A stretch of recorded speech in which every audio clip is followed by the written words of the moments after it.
Vamos continuar aqui. Esse livro Profecias do Fim do Mundo é um livro de cabeceira de todo católico verdadeiro. Tem que ter, isso aqui é o mapa do fim do mundo, o que vai acontecer daqui até o final dos tempos. Muita coisa que já até aconteceu e outras, obviamente, estão para acontecer, né? Porque uma vez que as profecias, uma parte já se cumpriram, significa que o resto vai se cumprir também, né? Uma parte já se cumpriu, o resto vai se cumprir na sequência. Nós estamos com profecias da beata Ana Catarina Emmerich. Nós vamos ler então hoje a profecia dela do dia 10 de setembro de 1820. Vi a igreja de São Pedro foi destruída, exceto o santuário e o altar-mor. São Miguel desceu à igreja vestido com sua armadura e fez uma pausa, ameaçando com sua espada vários pastores indignos que queriam entrar. A parte da igreja que havia sido destruída foi prontamente cercada com madeira leve para que o ofício divino pudesse ser celebrado como deveria. Então de todo mundo vieram sacerdotes e leigos e eles reconstruíram as paredes de pedra, pois os destruidores não conseguiram mover as pesadas pedras de fundação. E então vi que a igreja estava sendo prontamente reconstruída e ela estava mais magnífica do que nunca. Então, meus irmãos e minhas irmãs, é isso. Roma vai ser destruída, a igreja de São Pedro também vai ser destruída, fisicamente. Por outro lado, obviamente, aqui está se falando também da parte espiritual. Nós podemos caminhar para essa visão também, das duas formas, da parte material e também da parte espiritual. Na parte espiritual está tudo realmente já destruído. Aí realmente tudo muito destruído mesmo, acabado, não é? E nós, leigos, ficamos então para levar a Santa Igreja à frente. Justamente o Senhor nos chamou para levar a Santa Igreja à frente. Então você vê, ó, foi tudo destruído, menos o santuário e o altar-mor. O altar-mor ali onde fizeram a consagração da Mãe Terra. A consagração da Igreja à Mãe Terra no final do sínodo, famigerado sínodo da Amazônia, lá justamente em 2019, em outubro de 2019. São Miguel desceu à igreja vestido com sua armadura e fez uma pausa, ameaçando com sua espada vários pastores indignos que queriam entrar. Quem são esses pastores indignos? É o clero excomungado. Exatamente aí o clero excomungado, que simplesmente não tem condição nenhuma de pisar em solo sagrado, mas estão ocupando os lugares aí todos no mundo. Tomaram a igreja de assalto por dentro. Muitos aí não tinham vocação e não têm vocação nenhuma, a não ser a destruição da igreja, vocação de mentiroso. Um monte de gente aí que entrou pela porta da frente, mas são comunistas excomungados, como começou a acontecer na década de 30. Nós temos lá aquela espiã russa, Bela Dodge, que ela então confessou para justamente o Monsenhor, melhor, ela confessou, a Bela Dodge confessou a Dom Fultochin, que é bispo, já devia ser santo, porque tem milagres já aí, né, reconhecidos, mas ele também lutou contra o comunismo. Então, os comunistas no poder não deixam de jeito nenhum que quem denunciou o comunismo vá para frente. Isso aí é batata, né? Mais fácil você ver agora um comunista declarado santo aí do que você vê ali o Dom Fultochin. E ela foi se confessar com ele, depois de colocar mais de 1000 seminaristas, e só nos Estados Unidos, ela sozinha. No resto do mundo, quantos foram, né? A gente não sabe. Mas lá nos Estados Unidos tinha ela, e vai saber os outros países também, com certeza. E ela sozinha infiltrou mais de 1000 seminaristas comunistas. Portanto, eles não eram católicos, já estavam excomungados, eles eram agentes secretos da União Soviética, entrando pela porta de dentro para destruir mesmo a igreja. E é o que eles fizeram. E aí, então, um dia ela se arrependeu, porque ela tinha formação católica, a família era católica. Belo dia ela se arrependeu e foi até o Dom Fultochin pedir perdão, fazer uma confissão, chorando muito, e dizendo para ele que ela queria que o Dom Fultochin mandasse ela para qualquer mosteiro mais longe possível na terra, porque ela não merecia estar no meio das pessoas, ela queria simplesmente chorar amargamente os pecados que ela cometeu contra a igreja pro resto da vida. Ela queria desaparecer. Dom Fultochin falou para ela, não, você vai ficar aqui e você vai contar para todo mundo o que você fez. E ela passou o resto da vida fazendo isso mesmo. Lançou até um livro chamado Escola das Trevas, que é um diário dela, justamente contando as barbaridades, né? Denunciando aí as barbaridades. Ela é uma, conseguiu colocar mais de 1000 agentes russos aí, ou agentes comunistas, né? Conseguiu colocar mais de 1.000 comunistas infiltrados aí nos seminários. Agora, aí no resto do mundo, e no Brasil, por exemplo, e no resto dos países, porque a infiltração é a mesma, mas não é só na Igreja Católica que aconteceu isso, em todas as religiões, em todas as religiões. As pessoas não falam mais do que elas falavam, gente. Nem pastor, olha, estou cansado de ver já gente aqui na TV Nossa Senhora de Fátima, professor, eu sou evangélica, mas olha, nem o pastor da minha igreja não fala mais isso que o senhor está falando, parabéns. Os pastores não estão mais falando isso não, professor. A gente fica de boca aberta, mas é bom ouvir a verdade. Elogia ainda, né? Então, você vê a situação, as pessoas, a infiltração, ela é em todas as religiões, todas as seitas, todas as crenças, é tudo invadido. Não é? A Igreja Católica, com certeza, foi a mais difícil de ser invadida, mas foi. Não é? E aí, então, o que acontece? Uma pessoa dessa, que era seminarista fake, falso, comunista, excomungado, tinha fé nenhuma, mas era excelente ator, né? Dublou bem ali, né? Uma pessoa dessa, a ordenação do indivíduo desse é completamente inválido. Ele não é padre.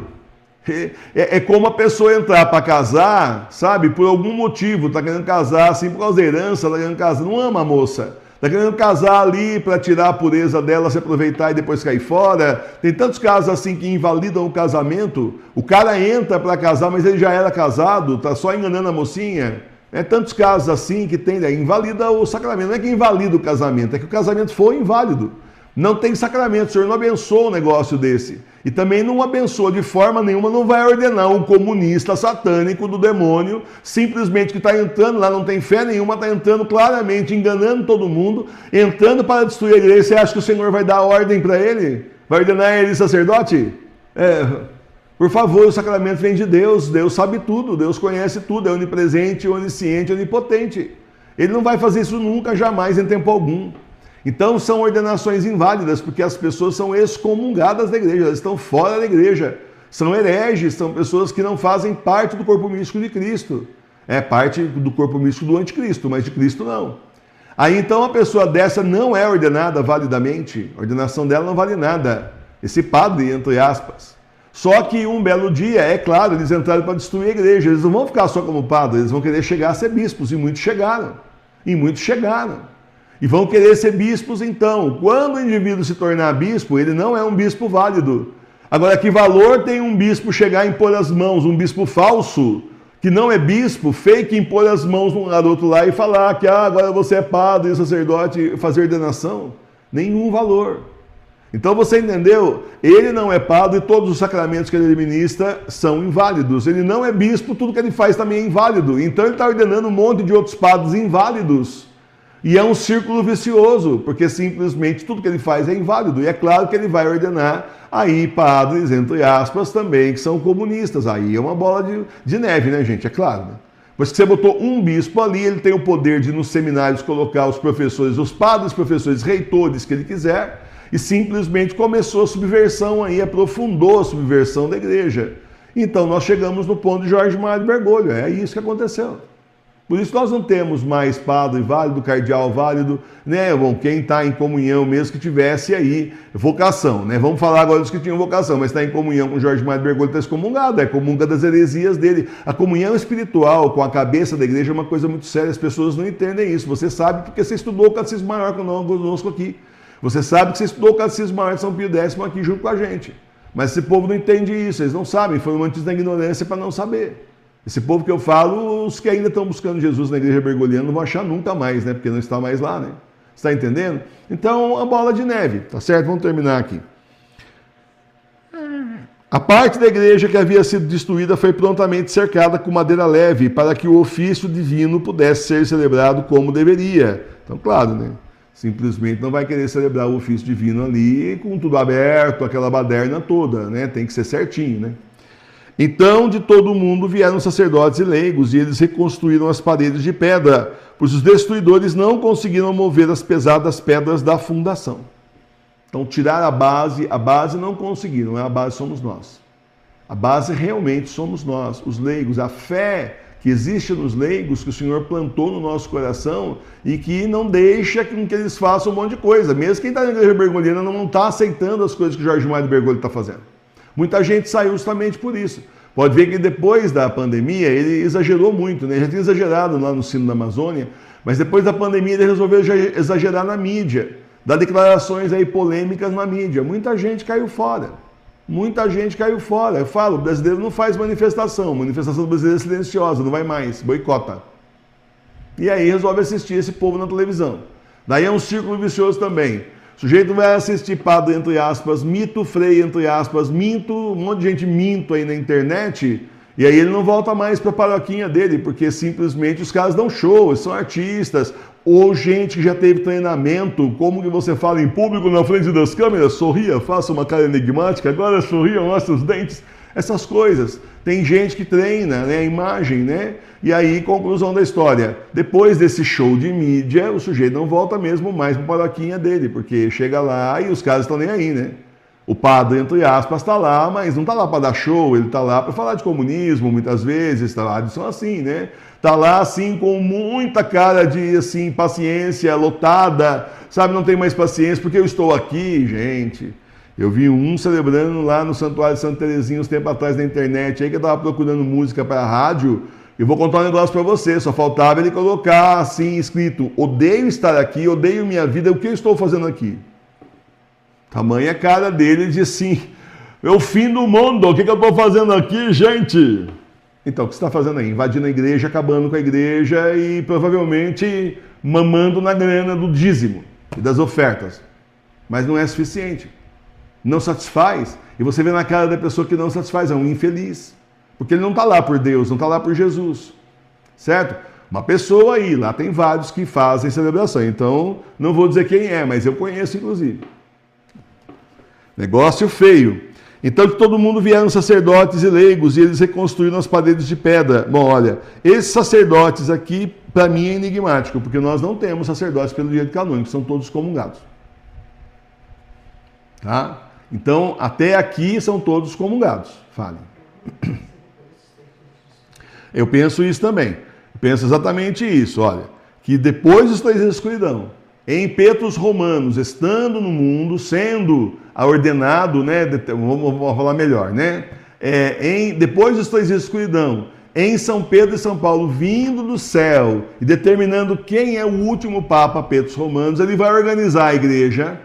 Tem um tempo para ele organizar a igreja, que daí volta Jesus, preparando para a volta de Jesus, ele vai organizar a igreja.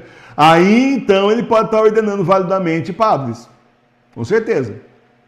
Tá? Mas da turma que está aí para trás, estão em comunhão com Jorge Mário Bergoglio, quietinho, fechando o bico bem fechadinho com o golpe que deram contra o Bento XVI, está difícil. Não sei nem se vão sobrar aí. Se vai sobrar algum deles para depois dos 3 dias de escuridão, eu não sei. Eu acredito até que a grande chance é não, né? Na minha concepção, eu acho não, mas veremos depois dos 3 dias de escuridão. Veremos se se arrependeu, veremos, mas de qualquer forma, eu imagino justamente isso, que para reconstruir ali depois da destruição, precisaria, para ter sacerdotes, precisaria então realmente ser aí ordenado pelo Petrus Romanos, o último Papa válido da história da igreja. E então vi que a igreja estava sendo prontamente reconstruída e ela estava mais magnífica do que nunca. Aí sim combina justamente com Petrus Romanos. Depois da escuridão, tudo destruído, vai o Petrus Romanos organizar a igreja, é lógico que ele sozinho não vai poder, vai então ordenar sacerdotes ali, padres, para ajudá-lo, e aí então vai juntar os leigos e vamos reconstruir a igreja. Não só fisicamente, mas também espiritualmente, organizando a igreja no mundo inteiro. Eu, por isso, acredito que a gente vai ter no futuro, quem sobrar, vai ter aí comunicação por internet de novo. Porque como é que lá de Roma ele vai se comunicar com o mundo inteiro? Vai ficar uma coisa só em Roma, né? Então, por isso, eu acredito que no final, simplesmente, nós teremos aqui exatamente a internet de volta, a comunicação, para que o verdadeiro Papa possa se comunicar com os fiéis. Né? E então organizar a igreja. Internet ou outra coisa, rádio, enfim, vai ter que ter um meio de comunicação aí, certo? Então é isso, gente. Vocês estão vendo que a destruição é grande, a destruição estrutural é grande, a igreja vai falir, vai ser destruída fisicamente. Eu não acredito que um monte desses templos sobrem depois dos 3 dias de escuridão, mas isso sou eu falando, tá? Eu não acredito que sobre, porque depois de consagração, uma em terra, etc., podem até ser todos destruídos, não sobrar nada na sua cidade, nem na minha, nem em cidade nenhuma. Tanto é que até mesmo aqui São Pedro também será destruído, aí pelos próprios destruidores mesmo. Muitos aí estão sendo vendidos para ser estacionamento, hotel, essas coisas todas, prédio, né, de apartamento, e simplesmente não acredito que sobe muita coisa. Mas isso é opinião minha, aí não estou me baseando aqui. Eu estou só assim, abstraindo, fazendo aí uma abstração, né?